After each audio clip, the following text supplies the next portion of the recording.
Halo sahabat cerita. Setelah sebelumnya dibahas tentang hantu-hantu peneror manusia, kali ini kita akan membahas cerita tentang hantu-hantu yang ada di tanah Jawa. Seperti daerah-daerah lainnya di Indonesia, Pulau Jawa juga banyak menyimpan cerita mistis dan misteri. Salah satunya tentang hantu atau setan yang bergentayangan dan berkeliaran di sekitar manusia. Hantu-hantu tersebut diceritakan ada yang hanya mengganggu agar manusia takut, tapi ada juga yang katanya mengganggu hingga taraf membahayakan manusia. Apakah cerita itu benar? Atau hanya cerita belaka? Apa saja sih mereka? Yuk disimak.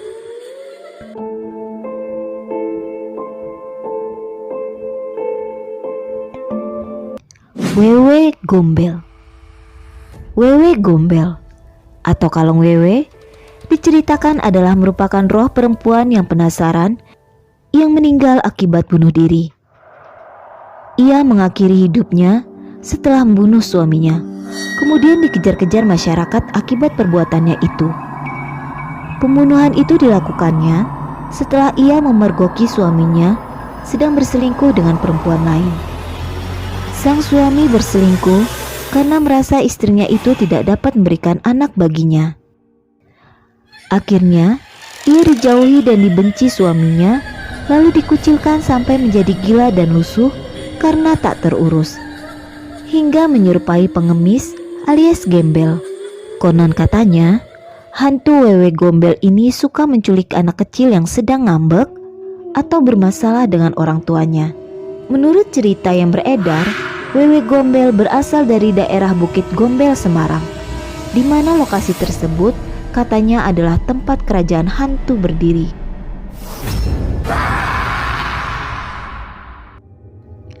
Kemangmang. Kemangmang adalah makhluk gaib yang termasuk ke dalam bangsa jin. Berbeda dengan jenis jin lain yang memiliki karakter dan penampakan menyerupai manusia, Kemangmang diceritakan berwujud katak air dalam ukuran besar, yaitu ratusan kali lipat lebih besar dari ukuran katak pada umumnya. Di bagian tengkuknya biasanya muncul api yang menyala berkobar-kobar. Api tersebut diceritakan juga dapat membakar kayu-kayu kering dan bahan lainnya yang mudah terbakar. Konon, di sejumlah lokasi rawa-rawa dan pertambakan di wilayah pantai utara Jawa Barat, kerap terjadi insiden kebakaran hutan bakau yang diduga akibat ulah Kemangmang ini. Jerangkong. Jerangkong atau tek-tekan diceritakan adalah hantu yang berwujud tulang belulang kerangka manusia alias tengkorak. Hantu ini konon senang berkeliling di kampung dan muncul pada sekitar pukul 1-2 dini hari. Ia disebut tek-tekan karena saat berjalan mengeluarkan bunyi tek tek tek yang ditimbulkan dari benturan rahang atas dan rahang bawahnya. Jerangkong sangat suka mengganggu orang, terutama anak-anak kecil. Anak yang sempat mendengar atau melihat jerangkong biasanya akan menangis sepanjang malam. Suster Gepeng. Suster Gepeng sebenarnya adalah hantu suster rumah sakit. Disebut suster gepeng karena seluruh tubuhnya gepeng dan tak lagi utuh seperti bentuk aslinya. Menurut cerita, kejadian ini terjadi di salah satu rumah sakit daerah Surabaya saat seorang suster yang sedang bertugas jaga di rumah sakit meninggal karena kecelakaan. Ia mengalami kecelakaan terjepit di lift rumah sakit tersebut yang menyebabkan tubuhnya menjadi gepeng dan sebagian hancur.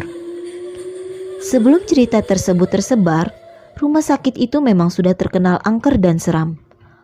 Orang-orang yang sedang menunggu pasien di kamar yang berdekatan dengan lift itu katanya akan dihampiri suster ini pada tengah malam untuk sekedar menyapa. Suster ini tidak bisa menampakkan senyumnya karena ia datang dengan kepala yang gepeng dan berlumuran darah. Banaspati. Banaspati digambarkan sebagai hantu yang berjalan dengan kedua tangan, kaki ke atas, dan mulutnya mengeluarkan api.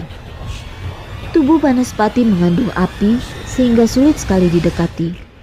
Daun, ranting, atau bahkan pohon sekalipun bisa terbakar jika didekati oleh Banaspati.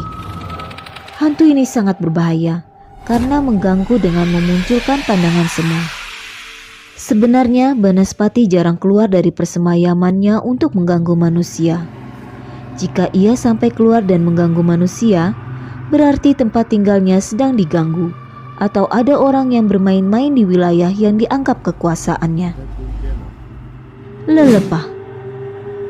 Lelepah adalah makhluk bertubuh besar dan suka memakan daging hewan maupun ikan.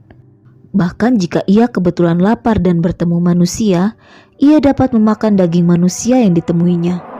Menurut cerita, hantu ini muncul begitu saja dari dalam tanah dengan kaki menjulang tinggi ke atas, mata melotot, rambut tidak beraturan, dan selalu memegang paha sapi. Konon hantu ini juga dijadikan pesugihan bagi para pemancing. Lelepah biasanya menemani seseorang yang sedang memancing. Ia menampakkan dirinya seolah-olah seperti pemancing dengan tubuh besar. Babi ngepet. Dalam mitologi Jawa, babi ngepet adalah babi hutan atau babi setan yang merupakan wujud dari orang yang mempraktekkan ilmu hitam dengan cara pesugihan. Cara ini diceritakan untuk membantu seseorang menjadi kaya dengan cepat, dengan cara mencuri uang di rumah-rumah warga. Dalam aksinya, orang itu merubah bentuk tubuhnya menjadi seperti babi hutan untuk jangka waktu tertentu, atau mempersembahkan dirinya untuk dimiliki oleh setan babi hutan. Saat menjalankan aksinya, pemilik ilmu sihir babi ngepet memerlukan bantuan dari orang lain. Tugas pembantu tersebut adalah tinggal di rumah dan menyiapkan lilin yang mengambang di air, sementara babi ngepet melakukan pencurian. Jika api pada lilin meredup atau hampir padam, pertanda babi ngepet sedang dalam bahaya atau ia sudah kembali ke dalam wujud manusia. Buto Ijo. Buto Ijo adalah jenis hantu pesugihan yang disuruh untuk mendapatkan kekayaan dengan mudah tanpa harus bekerja.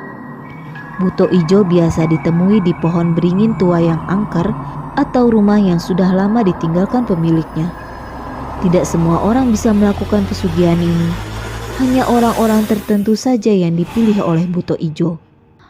Untuk mendapatkan kekayaan, seseorang harus melakukan ritual pesugihan dan menyiapkan sesajen untuk Buto Ijo. Setelah persyaratan tersedia, Buto Ijo akan melakukan perjanjian dengan orang yang meminta kekayaan.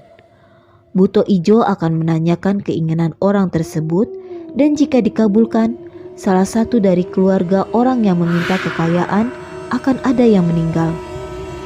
Anggota keluarga yang menjadi tumbal biasanya adalah orang terdekat, bisa orang tua, istri, atau anaknya. Itu tadi cerita tentang hantu-hantu di tanah Jawa yang beredar di masyarakat. Benar atau tidaknya tergantung dari mana sudut pandang masing-masing. Yang perlu digarisbawahi, di dalam agama dijelaskan bahwa memang benar ada hal gaib yang mungkin di luar nalar manusia. Namun hal gaib itu bukan lantas dijadikan alasan atau malah cara untuk mencari rezeki yang di luar kewajaran seperti pesugihan tadi. Tuhan sudah menciptakan manusia beserta jaminan rezekinya. Tugas manusia hanya ikhtiar dengan berusaha dan berdoa. Oke, sekian dari Wahana Cerita. Nantikan kisah-kisah misteri lainnya dari Wahana Cerita.